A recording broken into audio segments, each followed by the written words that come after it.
तो दोस्तों आज मैं एक्सप्लेन करने वाला हूँ 2022 में आई एक अमेरिकन साइकोलॉजिकल थ्रिलर मूवी को जिसका नाम है शट इन। इस मूवी को डायरेक्ट किया है डीजे करूसो ने। मूवी काफी इंटरेस्टिंग है, काफी बढ़िया है, आपको देखने में काफी मजा आएगा। और मैंने हाल ही में एक काफी बढ़िया मूवी द पार्क को एक्सप्लेन किया है जहाँ पर सिर्फ पूरी धरती के ऊपर कुछ ही लोग रह गए हैं, वो भी स्पेशली बच्चे। सारे के सारे बड़े लोग खत्म हो चुके हैं, लेकिन क्यों? तो ये जानने के लिए तो आपको एक्सप्लेनेशन को ही देखना पड़ेगा, जिसका लिंक आपको नीचे पिन्ड कमेंट में मिल जाएगा। तो चलिए अब बिना किसी देरी के चलते हैं सीधा वीडियो की तरफ।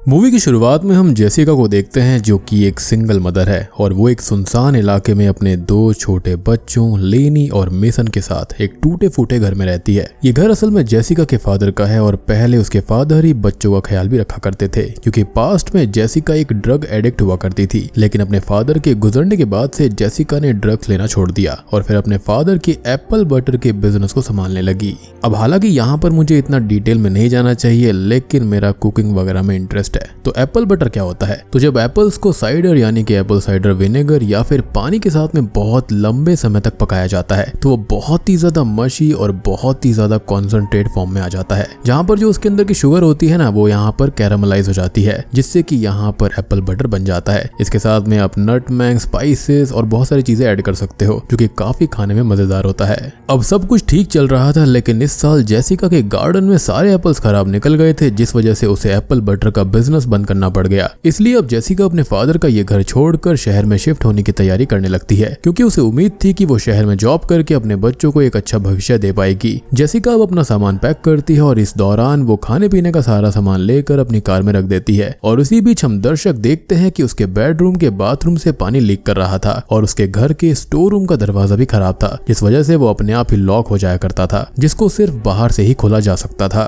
खैर पैकिंग पूरी करने के बाद में जेसिका घर के स्टोर रूम से अपने फादर की रखी हुई बाइबल को लेने जाती है, लेकिन तभी अचानक से स्टोर रूम के दरवाजे के पास ईंट हट जाती है और डोर खुद पे खुद बंद हो जाने से जेसिका स्टोर रूम के अंदर ही लॉक हो जाती है। और फिर जेसिका डोर को खोलने की काफी कोशिश करती है, लेकिन जब डोर नहीं खुलता तो वो अपनी बेटी लेनी को टूल बॉक्स से स्क्रू ड्राइवर लाने को कहती है, ताकि वो स्क्रू ड्राइवर की हेल्प से डोर के कब्जों को खोल पाए। लेकिन लेनी यहाँ पर 3 या 4 साल की एक छोटी बच्ची थी, इसलिए वो अपनी समझ से जेसिका को एक बड़े साइज का स्क्रू ड्राइवर लाकर देती है जो कि कब्जों में फिट ही नहीं होता। जिसके बाद जेसिका पुलिस को कॉल करने का सोचती है, लेकिन तभी वहां पर जेसिका का पति रॉब आ जाता है, जो कि स्टोर रूम का दरवाजा खोलकर जेसिका को बाहर निकाल लेता है। अब यहाँ पर जेसिका की तरह ही रॉब भी एक ड्रग एडिक्ट था, लेकिन वो अभी भी अपने ड्रग एडिक्ट दोस्त सैमी के साथ मिलकर ड्रग्स लिया करता था, इसलिए जेसिका के फादर ने उसे जेसिका और बच्चों से दूर कर दिया। लेकिन जब रॉब को पता चलता है कि जेसिका के फादर नहीं रहे तो वो पैसों के लालच में जेसिका से मिलने आया था।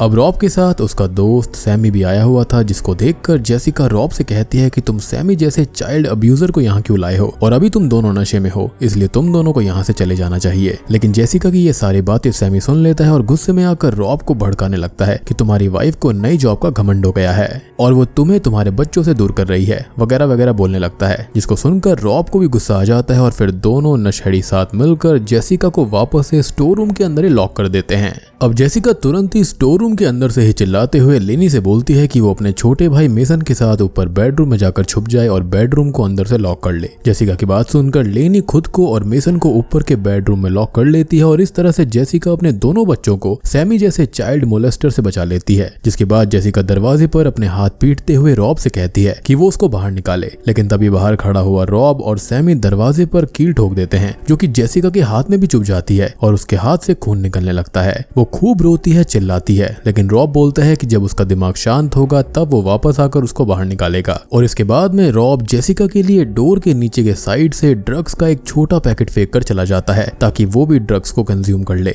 एंड आई थिंक यहाँ पर रॉब चाहता था कि जेसिका भी उसकी तरह वापस से नशा करना शुरू कर दे और अपने बच्चों पर ध्यान देना छोड़ दे। खैर रॉब और सैमी के जाने के कुछ ही देर के बाद में लेनी नीचे स्टोर रूम के पास आती है, जिससे जेसिका अपना मोबाइल ढूंढने के लिए बोलती है, लेकिन लेनी उसे बताती है कि उसका मोबाइल बाहर नहीं है, यानी कि रॉब और सैमी उसका मोबाइल लेकर चले गए थे। जिसके बाद में लेनी जेसिका से बोलती है कि उसे भूख लगी है।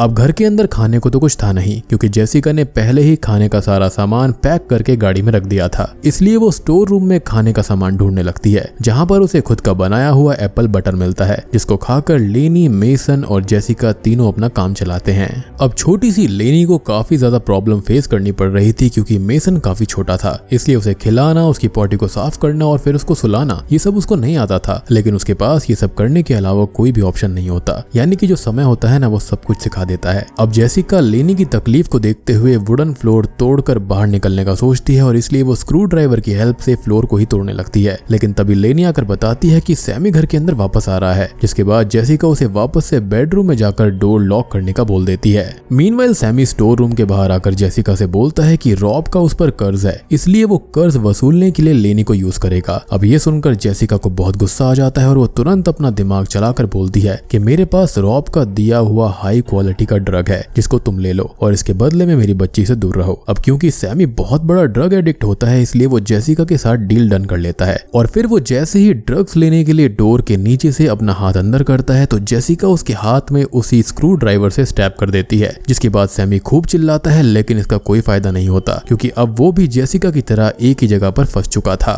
यानी कि वो जो स्क्रू ड्राइवर था ना, वो आर पार चला गया था और वो अपना हाथ भी बाहर नहीं निकाल सकता था। अब सैमी जेसिका के सामने गिड़गिड़ाता है कि तूफान आने वाला है, जिससे ठंड बढ़ जाएगी और वो ठंड से मर जाएगा, इसलिए वो उसको जाने दे। लेकिन जेसिका बोलती है कि वो यही चाहती है कि सैमी ठंड से मर जाए और उसके जैसे मॉन्स्टर्स को जिंदा रहने का कोई भी हक नहीं है। जिसके बाद सैमी गुस्से में जेसिका को उल्टी सीधी बातें बोलने लगता है, ताकि वो रॉब का दिया हुआ ड्रग्स ले ले। लेकिन जेसिका हिम्मत दिखाते हुए उल्टा सैमी को ही और ज्यादा जख्मी कर देती है। अब देखते ही देखते रात हो जाती है और भयानक ठंड पड़ने लगती है। अब जेसिका अभी भी एप्पल बटर वाले जार के ढक्कन से फ्लोर तोड़ने में लगी होती है, लेकिन तभी अचानक से घर की बिजली चली जाती है और लेनी डर के मारे नीचे आ जाती है, जिसे सैमी अपने दूसरे हाथ से पकड़ लेता है। जिसके बाद जेसिका स्टोर रूम में पड़ी हुई शराब और माचिस का इस्तेमाल करके सैमी के हाथ में आग लगा देती है, जिससे सैमी दर्द से चिल्लाने लगता है और इस तरह से लेनी को वहां से भागने का मौका मिल जाता है। और फिर लेनी के अपने रूम में पहुंचने के बाद ही जेसिका पास पड़ी हुई चादर से आग बुझा देती है, लेकिन इस स्टेज पर सैमी बेहोश हो चुका था। यानी कि अब जेसिका बिल्कुल अकेली थी और ठंड काफी बढ़ गई थी, इसलिए वो ड्रग्स लेने का सोचती है, लेकिन फिर उसको नींद आ जाती है और वो सो जाती है। अब अगली सुबह 4 बजे के आसपास जेसिका की आंख खुलती है और उसकी नजर पास ही पड़े अपने फादर की बाइबल पर पड़ती है, जिसे खोलने पर वो शॉक्ड हो जाती है, क्योंकि उसके अंदर उसके फादर ने उसके लिए ढेर सारे पैसे छिपा कर रखे थे। जिसे देखकर जेसिका काफी इमोशनल हो जाती है कि उसके फादर उसकी इतनी गंदी हरकतें करने के बावजूद भी उसे इतना प्यार करते थे, और उसके फादर ने सारी चीजें पहले ही सोच ली थी। वो जानते थे कि एप्पल बटर का बिजनेस हमेशा नहीं चलेगा, बीच में दिक्कतें आती रहेंगी, और वो उन पैसों से जेसिका और उसके बच्चों को नई जिंदगी देना चाहते थे। अब इस बाइबल के अंदर जेसिका को एक नोट भी मिलता है, जिसके बारे में हम मूवी के एंड में डिस्कस जरूर करेंगे, क्योंकि उसका ट्रू मीनिंग हम अंत में ही समझ पाएंगे। खैर इसके बाद में जेसिका की नजर सीलिंग पर पड़ती है, जो कि ऊपर के बाथरूम का पानी लीक करने की वजह से बिल्कुल कमजोर हो गया था, जिसको देखकर जेसिका समझ जाती है कि वो आसानी से सीलिंग तोड़कर ऊपर के बाथरूम में पहुंच सकती है। लेकिन इसके लिए उसे स्क्रू ड्राइवर की जरूरत थी, जो कि उस समय सैमी के हाथ में स्टैब्ड था। इसलिए पहले जेसिका सैमी का हाथ हिलाकर चेक करती है कि वो जिंदा है भी या फिर ठंड से मर गया है, लेकिन सैमी कोई रिस्पॉन्स ही नहीं देता। जिसके बाद जेसिका को लगता है कि सैमी मर चुका है, इसलिए वो उसके हाथ से स्क्रू ड्राइवर निकाल कर सीलिंग तोड़ने जाती है, और फिर कुछ ही देर में वो सीलिंग तोड़कर लेनी और मेसन के पास पहुंच जाती है। जिसके बाद वो बच्चों को लेकर वहां से भागने की कोशिश करती है, लेकिन तेज बारिश और तूफान की वजह से उसके लिए पॉसिबल नहीं था। ऊपर से उसके कार का डोर भी जैम हो गया था, इसलिए जेसिका को बच्चों के साथ वापस से अपने घर के अंदर लौटना पड़ता है, जहां पर वो बच्चों को छोड़कर बाहर कार के ही पास खाना लेने जाती है। लेकिन जब वो लौटती है तो देखती है कि सैमी जाग चुका है और उसने चाकू की नोक पर मेसन और लेनी को अपने कब्जे में ले लिया था। दोनों बच्चे जोर जोर से रो रहे होते हैं। जेसिका अब सैमी के सामने गिड़गिड़ाती है कि वो उसके बच्चों को छोड़ दे और उसके बदले में ड्रग्स के साथ साथ उसके फादर के छोड़े हुए पैसों को भी रख ले। लेकिन यहाँ पर सैमी नफरत की आग में जल रहा था, इसलिए वो मेसन को चाकू से खत्म करने का ठान लेता है। लेकिन तभी वहाँ पर रॉब आ जाता है, जो कि सैमी को चाकू लिए देख लेता है और फिर अगले ही पल वो गन की हेल्प से सैमी को खत्म कर देता है। जिसके बाद में जेसिका वहाँ से बच्चों को लेकर जाने लगती है, लेकिन रॉब उसको रोक लेता है और कहता है कि पहले हमें तुम्हारे डैड के छोड़े हुए पैसों को ले लेना चाहिए। जिसके बाद जेसिका रुक जाती है और रॉब से बोलती है कि उसे अपने हाथ का इलाज करवाने के लिए हॉस्पिटल जाना है और बच्चों के लिए खाना भी लाना है। लेकिन रॉब को इससे कोई भी फर्क नहीं पड़ता और वो जेसिका के डैड के सारे पैसे हड़प लेता है। यहाँ पर जेसिका रॉब से बिल्कुल बहस नहीं करती, क्योंकि उसे मालूम था कि रॉब के पास गन है और वो थोड़ा नशे में भी था, इसलिए वो कुछ भी कर सकता है। इसलिए अब जेसिका रॉब के सामने एक अच्छी वाइफ बनकर उसकी सारी बातें मानने का नाटक करती है। रॉब जेसिका से कहता है कि चलो ड्रग्स करते हैं, जिस पर जेसिका कहती है कि ठीक है, लेकिन पहले हम कार के अंदर से खाना लेकर खा लेते हैं। और यहाँ पर हम देखते हैं कि जेसिका रॉब के खाने में चुपके से वही हाई क्वालिटी वाला ड्रग्स मिला देती है, जिसे खाने के बाद में रॉब इंजेक्शन से अपना लाया हुआ दूसरा ड्रग भी ले लेता है और फिर वो सेम नीडल से जेसिका को भी ड्रग्स लेने का बोलता है। लेकिन जेसिका ड्रग्स नहीं लेती और वहां से भागकर ऊपर बेडरूम में चली जाती है, जहां पर रॉब भी पहुंच जाता है और वो जेसिका को जबरदस्ती सेम नीडल वाले इंजेक्शन से ड्रग देने की कोशिश करता है। लेकिन तब तक रॉब के ऊपर ड्रग्स का असर होना शुरू हो गया था, यानी कि ओवरडोज हो चुका था, इसलिए उसके दिल के अंदर दर्द होना शुरू हो जाता है। इसके बाद जेसिका मौका पाकर उसे खुद से दूर कर लेती है और फिर खिड़की से नीचे गिरा देती है, जिससे रॉब ऑन द स्पॉट ही खत्म हो जाता है। अब अगले सीन में हम कुछ महीनों के बाद का नजारा देखते हैं और जेसिका वो घर छोड़कर नहीं गई थी और उसने अपने डैड के छोड़े हुए पैसों से एप्पल बटर का बिजनेस फिर से शुरू कर दिया था, जो कि अब काफी अच्छा भी चल रहा था। अब सब कुछ काफी खुशहाल था और मूवी के अंत में हम दीवार पर लगा हुआ उसी नोट को देख पाते हैं, जो कि जेसिका को अपने फादर के बाइबल से मिला था। इस नोट में असल में लिखा हुआ था कि अगर एप्पल पर ब्राउन स्पॉट्स आ जाएं तो उसको फेंकना नहीं, बल्कि ब्राउन स्पॉट वाले पार्ट को काट कर हटा देना और बचे हुए अच्छे वाले पार्ट से एप्पल बटर बनाना है। और ये जो एप्पल बटर की रेसिपी थी ना, यहाँ पर ये उसकी मदर की थी, जो कि उसके फादर बना रहे थे और ये पास डाउन हुई अब यहाँ पर जेसिका के पास में।